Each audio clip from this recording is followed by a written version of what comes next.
अस्सलाम वालेकुम। मेरा नाम है तैयबा और आप देख रहे हैं ऑडियो विजुअल बुक्स। रोज़नामा दुनिया के डेली कॉलम सेक्शन में खुश आमदीद।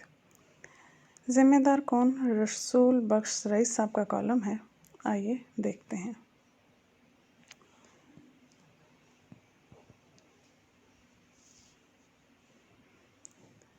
ज़िम्मेदार कौन? वबा बेकाबू हो चुकी है, बिगड़े तूफ़ान की मानिंद थम ही नहीं रही। शुरू में हमारा ख्याल था कि बरवक्त इक़दामात कर लिए गए हैं, लिहाजा यहाँ हालात दीगर ममालिक की तरह नहीं बिगड़ेंगे, काबू में रहेंगे। खुशफहमी थी, अब दूर हो चुकी है। जब आप ये सतूर पढ़ेंगे तो गुज़िश्ता हफ्ते की निस्बत मुतासरीन की तादाद में कई हज़ार अफराद का इजाफा हो चुका होगा। जिस रफ्तार से वायरस फैल रहा है, ख़दशा है कि बड़े बड़े शहरों के साथ साथ हमारे देहात भी इसके लपेट में आ जाएंगे। शहरों में तो शफाखाने हैं, सरकारी भी और निजी भी। देहात में तवीज़ धागा है या जैली मौलजों के भरमार, जो सब डॉक्टर लिखते और कहलवाते हैं। कहाँ जाएगा बेचारा देहाती जिसे ये सबक पढ़ाया जा रहा है कि ये वबा कुछ नहीं, सिर्फ प्रोपेगेंडा है जो हुकूमत इसलिए कर रही है कि उसे बाहर से इमदाद मिलती है। हमारे जैसे सादा लोगों को कौन किस तरह समझाए कि वायरस का क्या वजूद होता है। देख नहीं सकते, सूंघेंगे तो बू नहीं है, मगर ना जानते हुए भी आप इसका शिकार हो सकते हैं।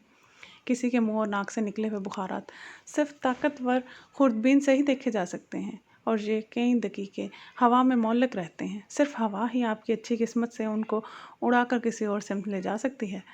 ज़रूरी माशरों का मसला मगर ये है कि लोग कुछ देख और तजर्बा करके ही समझते हैं। तकरीरी इल्म पर ज़्यादा कान धरने का रिवाज नहीं है, ना वह हुकूमत की बातों पर आसानी से यकीन करते हैं।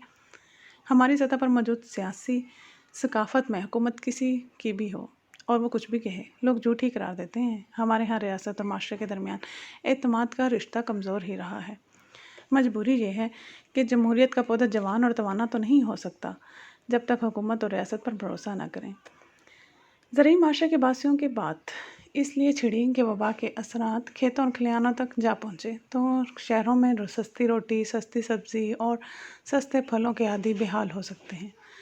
वबा तो ज़्यादातर शहरों से ही फैली और कुछ लोग बाहर से लेकर आए हैं, मगर उन्हें क्या मालूम था कि वो उनसे चिमट चुकी है। छोड़िए देहाती तो हमारे जो हैं सो हैं, और जो कुछ हमारी हुकूमतें, मकामी नौकरशाही और सियासी वडेरे इनके साथ सलूक करते हैं, मगर कम अज़ कम पढ़े लिखे बाअसर और आसूदा हाल शहरियों को तो इनके हक़ में कोई कलमा खैर कहना चाहिए। मोहब्बत, शफ़क़त और एहतराम तो दूर की बात है, इंसानी समझ लिया जाए। कैसे वो तनसोज़ी करके कपास, गन्ना, चावल, गंदम, दालें, दूध और हर नौ का फल आपको मुहैया करता है। ज़हन पे इकबाल का शेर गालिब आ रहा है, जिस खेत से दहका को मुयस्सर नहीं रोज़ी, उस खेत के हर खोशाएँ गंदम को जला दो। दिल चाहता कि कम से कम अपना तो सब कुछ जला दूँ। ये जज्बात की बात है। आप बीमारियाँ फैलाएं, तरक्की के लिए वसाइल ना फराहम करें, तालीम और सेहत के लवाजमात का बंदोबस्त ना करें। हम सब ज़रूरी माशरे के बेबस लोग आपकी खिदमत पर हमेशा की तरह मामूर रहेंगे। मुझे डर है अगर हमारे देहाती को ये मौजी मर्ग लाहक हो गया तो वो क्या करेगा। भूख, नंग और लातादाद बीमारियों से रोज़ाना चुपचाप मौत के मुंह में चले जाने वाले मरने से पहले महज यही कहते, जो अल्लाह की मर्ज़ी।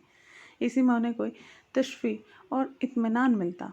मगर हम इसबाब को कैसे ज़ाइल कर सकते हैं और इंसानों को इनकी ज़िम्मेदारी से कैसे मुबरा कर सकते हैं। हमारे माशरे में पढ़े लिखे लोगों की तादाद में 70 बरसों में कई गुना इजाफा हो चुका है, मगर दीगर ममालिक की निस्बत शरह ख्वानदगी कम है, बढ़ रही है। मगर हमारी अपनी रवायती कछुए की रफ्तार से इन तालीम याफ्ता लोगों की सोच बस अल्लाह ही हमें महफूज रखे। एक नहीं, दो नहीं, बेशुमार लोगों से मिलने और बात करने का इत्तफाक हुआ। मिलने से माजरत की, बहाने तराशने के बजाय खुल कर कहा कि वबा की मौजूदगी में खलवत ही बेहतर है। अच्छे वक्त का इंतज़ार करें कि क्या नतीजा निकलता है। और फिर हम उम्र के इस हिस्से में हैं कि अगर खुदा न खास्ता बीमारी लग जाए तो जाएगी नहीं। वो लोग हमारी एहतियात को बुज़दिली करार देते हैं, कुछ नसीहतें शुरू कर देते हैं। खुदा पर भरोसा नहीं, किस्मत पर यकीन नहीं रखते, ईमान कमज़ोर है। जो होगा सो होगा। परेशानी किस बात की? आपके कानों में भी ये तकिया कलाम गूंज रहा होगा। एक मोतबर, मारूफ और काबिल एहतराम आलिम से जब ये सवाल पूछा गया कि हज़रत खाना काबा और मस्जिद नबवी इबादत के लिए बंद कर दिए गए हैं, तो फरमाया, हमारे मखसूस हालात हैं। देहात में आते जाते देखा है कि मस्जिदों में, मकातिब में और ज़्यादातर मदरसों में, ख़ुसूसन देहात में, ऐसा लगता है कि ना वबा है, ना आई है, ना यहाँ किसी को छू सकती है। अल्लाह करे कि ऐसा ही हो। हुकूमत के लोग अभी ये कहने पर मजबूर हो चुके हैं کہ جولائی کے آخر تک وبا کا شکار پاکستانیوں کی تعداد 10 لاکھ سے تجاوز کر جائے گی۔ مجھے خدشہ ہے کہ تعداد اس سے کہیں زیادہ ہو سکتی ہے۔ جب وقت تھا تو لاک ڈاؤن جیسا ساری دنیا نے کیا ویسا کرتے اور زیادہ دیر تک کرتے، وہ تو کیا نہیں۔ ڈھیل دی، سیاست چمکائے، غریبوں کے بھوکا مرنے کی سستی باتیں کی اور حالات ہماری آنکھوں کے سامنے بگڑتے چلے گئے۔ اب وبا ہے اور ہم ہیں دوستوں۔ ہمارے محترم اور وزیر اعظم صاحب کے اعزازی مشیر ندیم افضل چند صاحب نے اپنے دوسرے عوامی پیغام میں یہ افسوسناک خبر دی ہے کہ بیچارہ مختارا بھی وائرس کا شکار ہو چکا ہے۔ میرے نزدیک وفاقی حکومت کی وبا سے نمٹنے کی پالیسی اور منصوبہ بندی میں نرمی کا پہلو غالب آ رہا ہے۔ بنیادی مفروضے غلط رہے ہیں۔ طبی ماہرین کی بات نہیں سنی گئی۔ انہوں نے اپنی استطاعت کے مطابق واویلا کیا، جز وقتی ہڑتالیں بھی کیں، عوام کے سامنے اپنا مقدمہ بھی رکھا، مگر حکومت کی تکرار بالکل مختلف تھی۔ طبی سہولتوں کو بڑھانا تو ضروری تھا ہی اور وسائل کی فراہمی بھی، مگر ہماری روایتی دانش کے احتیاط علاج سے بہتر ہے حکومت ہٹ درمی کی نظر ہو گئی۔ جہاں کہیں دنیا میں وبا پر قابو پا لیا گیا ہے، وہاں سب کچھ حکومت اور سربراہ حکومت کا کمال ہے۔ ترقی یافتہ ممالک میں جہاں عوام میں نظم و ضبط قائم ہے اور قواعد و قوانین کا احترام ہے، وہاں وبا کا معاملہ عوام پر نہیں چھوڑا گیا، پر وقت سخت اقدامات ہی کام آئے۔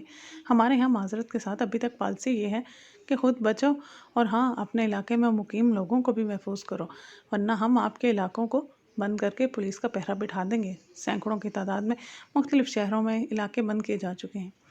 کیا خوب اصطلاح کا انتخاب کیا ہے، سمارٹ لاک ڈاؤن۔ کچھ اردو میں ہی کہہ دیتے۔ کوشش کے باوجود میں اس کا ترجمہ نہیں کر سکا۔ مطلب سمجھ چکے ہیں۔ بچ سکتے ہیں تو بچو۔ ہم بازار، دکانیں، ٹرانسپورٹ، ریل کا نظام اور فضائی سفر بھی کھول رہے ہیں۔ جو کچھ نیو یارک ٹائمز میں پڑھ رہا ہوں اور مغربی ٹیلی ویژن پر دیکھ رہا ہوں، اس وبا کے بارے میں سوچ کر رونگٹے کھڑے ہو جاتے ہیں۔ اللہ تعالیٰ آپ کو محفوظ رکھے اور ہمارے دیہاتی کو بھی۔ ہم کونے میں پڑے رہیں گے، خلوت میں، بس اللہ مالک ہے۔ سننے کے لیے شکریہ۔ پلیز لائک اور سبسکرائب کرنا نہ بھولیں تاکہ روزانہ کے کالم سے مستفید ہو سکیں۔ شکریہ۔